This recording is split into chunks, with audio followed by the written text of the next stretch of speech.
Hello' guys, আজি আহিছোঁ মই হস্পিটেল মানে দেউতাৰ বেমাৰ হৈছে তো দেউতাক লৈ গৈ আছোঁ হস্পিটেলখনে মানে আমাক বেছি দিন মেডিকেলত থাকিব নোৱাৰে। আমাৰ লগত মানে অকণ বেলেগেই সম্পৰ্ক আছে যিটো আপোনালোকৰ লগত নাই।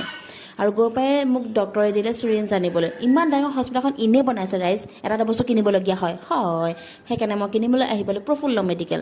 এতিয়া বেজি চিৰিঞ্জ লৈ দেখিছোঁ ইহঁতে ইমান আৰামত শুই আছে, বাছ খানিকা চনিকা আৰু ভগ্নিকা। মই বোলো শু আৰু দে তহঁতৰ দিন বুলি কৈ তেহেঁতক বিদায় দি দেউতাক হস্পিটেলত দেখা আনি আহিছোঁ এতিয়া মই ফুচকা দোকানত। আচলতে মই আজি চানা নাখাওঁ, আচলতে আজি খাম মই ফুচকা। মানে কি আপোনালোকে সঁচাকৈ বুলি ভাবিছিলে নেকি? মই আৰু টাউন আহিলে চানা নাখাম কি বুলি ভাবিছে আপোনালোকে? এতিয়া ঘৰ গৈ ধুনীয়াকৈ ফুচকা প্লেটটো সজাই লৈছোঁ। আপোনালোকক খাই খাই দেখুৱাব লাগিব, লোভ লগাব লাগিবতো। আৰু এতিয়া মই খোৱা ভিডিঅ'টো আপোনালোকে চাওক। আৰু আজিলৈ ইমানেই। এই ভিডিঅ'টো যদি ভাল লাগিলে এটা লাইক কমেণ্ট আৰু ছাবস্ক্ৰাইব কৰিবলৈ নাপাহৰিব আকৌ দেই। Bye bye bye bye bye bye bye bye bye bye.